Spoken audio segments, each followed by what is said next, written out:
मैं तो उन पुलिस के लोगों से कहना चाह रहा हूं, याद रखो मेरी इस बात को, हमेशा योगी मुख्यमंत्री नहीं रहेगा, हमेशा मोदी प्रधानमंत्री नहीं रहेगा। हम 25 करोड़ है ना, तुम 100 करोड़ है ना, ठीक है, तुम तो हमारे से इतने ज्यादा है। 15 मिनट के लिए पुलिस को हटा लो, बता देंगे किसमें हिम्मत है, कौन ताकत है।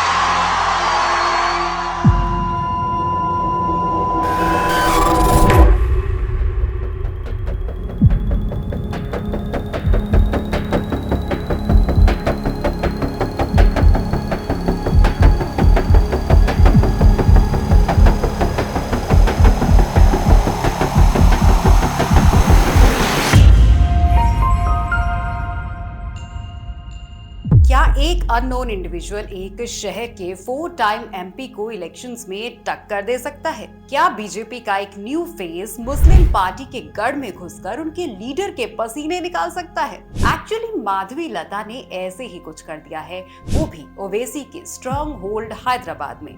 पर आपने सोचा है कि विदाउट डेवलपमेंट आखिर ओवैसी इतने सालों तक एमपी कैसे रहे? लेकिन ओवैसी फैमिली का ये फेयर मॉनिटरिंग अब शायद बहुत जल्द बंद होने वाला है, क्योंकि बीजेपी ने हैदराबाद सीट के लिए एक women firebrand leader Madhavi Latha को उतारा है। This time he is shaken. He is shaken to the extent that he's changed his language. भाई, आप भाषा बदल दिए हो। आप पूरे दुनिया को दिखा रहे हो कि डर शुरू हो गया है। जंग तो इसके पहले ही शुरू हो गया है। डेमोक्रेसी नहीं है भाई, ये तो ब्रिटिश रूल से भी बदतर है, या मुगल के औरंगजेब के रूल से भी बदतर है। लगता दोनों मिल गए यहाँ पर। बट आप सोच रहे होंगे कि ये कौन है, और बीजेपी की ये पैराशूट लैंडिंग एक पॉलिटिकल स्टंट है या सिर्फ हवा बनाने के लिए है, या फिर इसमें सच में कुछ सॉलिड स्ट्रैटेजी है? Who knows? क्योंकि माधवी लता को इंडिया टीवी पे इंटरव्यू से पहले ना तो कोई जानता था, और अचानक से ये ओवैसी के खिलाफ जीत पाएंगी। And here my friend, you are wrong, क्योंकि ये कोई नॉर्मल ऑर्डिनरी लीडर नहीं है, बल्कि ये फ्लावर नहीं, फायर है।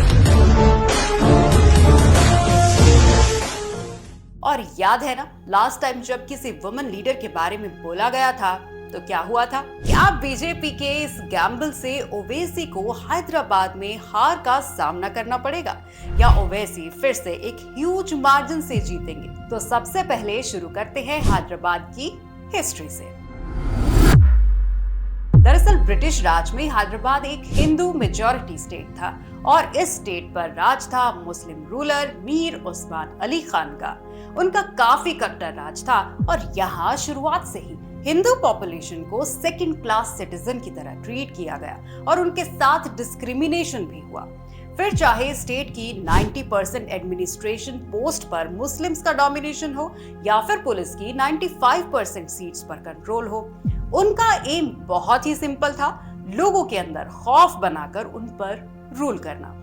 और उस्मान अली के व्यूज नॉन मुस्लिम्स के लिए काफी डेरोगेटरी थे। यही नहीं, इन्होंने रीजनल लैंग्वेजेस की बजाय पूरे स्टेट में उर्दू को इम्पोज किया, और इसके पीछे वजह थी लोकल कल्चर का पूरी तरह से डिसइंटीग्रेशन करके अपना इस्लामिक आइडेंटिटी वाला स्टेट बनाना। और फिर 1927 में हैदराबाद के निजाम के सपोर्ट से फॉर्म होती है मजलिस-ए-इत्तेहादुल मुस्लिमीन, यानी कि MIM।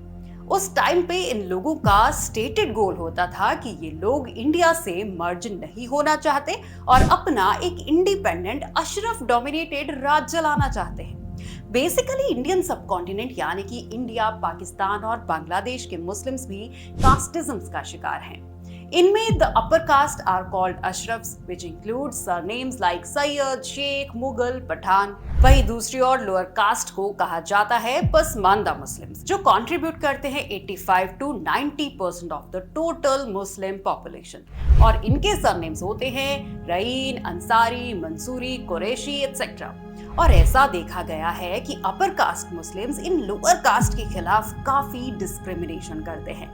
ऐसा हम नहीं, बल्कि मुस्लिम स्कॉलर्स ने खुद डॉक्यूमेंट किया है। अली अनवर ने अपनी बुक मसावत की जंग और 2007 में मसूद आलम फलाही की बुक हिंदुस्तान में जात पात और मुसलमान इनमें ये भी बताया गया है कि कैसे कुछ हैंडफुल अपर कास्ट मुस्लिम्स ही गवर्नमेंट द्वारा दी जाने वाली बेनिफिशियरीज का बेनिफिट उठा लेते हैं। Ashraf community Muslim power structure को भी कंट्रोल करते हैं, as they are in charge of various influential Islamic organisations like Jamaat Ulema-e Hind, Jamaat-e Islami, all India Muslim personal law board, government run institution Aligarh Muslim university, Jamia Millia Islamia etcetera. अब वापस आते हैं MIM पर।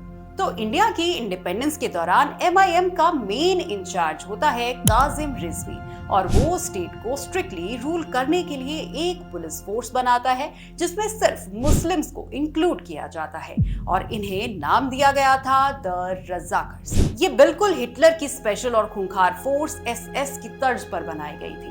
इन्होंने हिंदू हेट्रेड को प्रमोट किया और उनके खिलाफ काफी एट्रोसिटीज करी। इस दौरान हीनियस क्राइम्स अगेंस्ट हिंदूज वर इनिशिएटेड, जहां 1431 विलेजेस को सरेआम लूटा गया, 921 लोगों को मारा गया एंड 1150 वुमेन वर डिसऑनर्ड इन अप्रैल 1948। यहाँ तक कि जिन्ना को खुला सपोर्ट दिया गया, और इंडिपेंडेंस के बाद भी ये एक इंडिपेंडेंट स्टेट बनाना चाहते थे और इंडिया से मर्ज नहीं होना चाहते थे।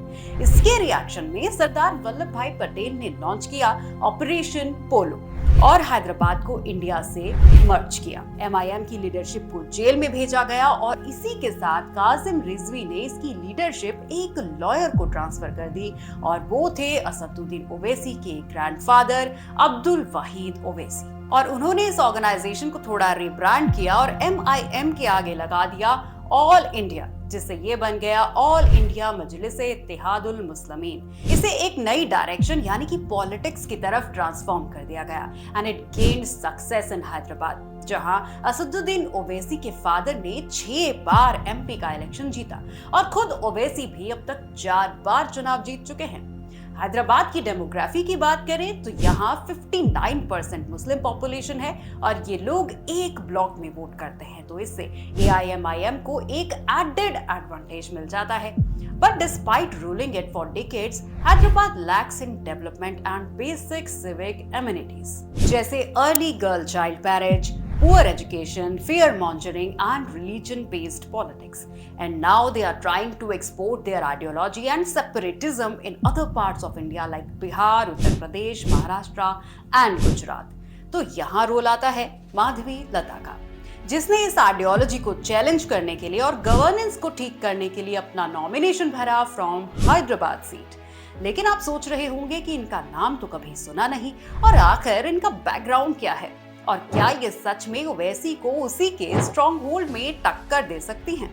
तो इनके बैकग्राउंड को समझते हैं। माधवी लता ने बैचलर्स किया है in public administration from Nizam college in Hyderabad, और फिर मास्टर्स की इन political science from Osmania university. वो एक प्रोफेशनल भरतनाट्यम डांसर भी हैं।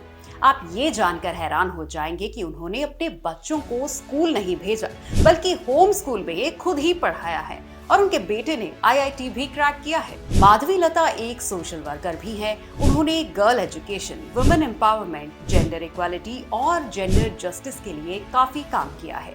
यहाँ तक कि एनिमल वेलफेयर में उन्होंने एक गौशाला भी एस्टैब्लिश की है। उन्होंने ओल्ड सिटी ऑफ हैदराबाद में पुअर और मार्जिनलाइज्ड लोगों के लिए काफी काम किए हैं। यही नहीं, बल्कि उन्होंने अपने NGO वृंची हॉस्पिटल्स की चेयरपर्सन और लोपामुद्रा चैरिटेबल ट्रस्ट और लता माँ फाउंडेशन के रूप में health care, food distribution and education में भी काम किया है। हैदराबाद की खराब हालत देखकर लता ने अपनी वॉइस रेज की against the poor, sanitation and lack of development. तो क्या ग्रास रूट लेवल पर काम करने के बाद माधवी लता रियल पॉलिटिक्स में अपनी किस्मत चमका पाएंगी?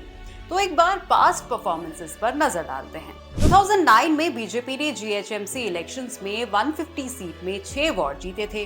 2006 सिर्फ 4 वार्ड्स, वहीं MIM ने जीती 44 सीट्स। लेकिन तभी 2019 में हाई प्रोफाइल कैंपेन के बाद बीजेपी का वोट शेयर बढ़ा और वो तेलंगाना की सेकंड लार्जेस्ट पार्टी बनी।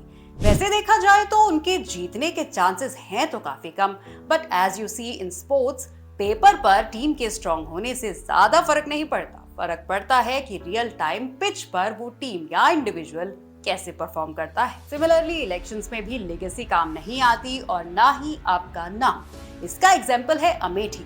जहां स्मृति ईरानी ने कांग्रेस के पीएम कैंडिडेट राहुल गांधी को उन्हीं के गढ़ में हराया। So this battle is between two opposite person and ideologies, और ये बीजेपी के साउथ के पुश को एक नई राह की ओर ले जा सकता है या फिर उससे इसका काफी भारी नुकसान हो सकता है। आपको क्या लगता है कि इस बार ओवैसी के गढ़ में कमल खिलेगा या फिर ओवैसी विल रिगेन इट्स बैस्टल? हमें कमेंट्स में जरूर बताएं और ऐसे ही अनटोल्ड टॉपिक्स को जानने के लिए सब्सक्राइब करें ब्राइट विंग पर।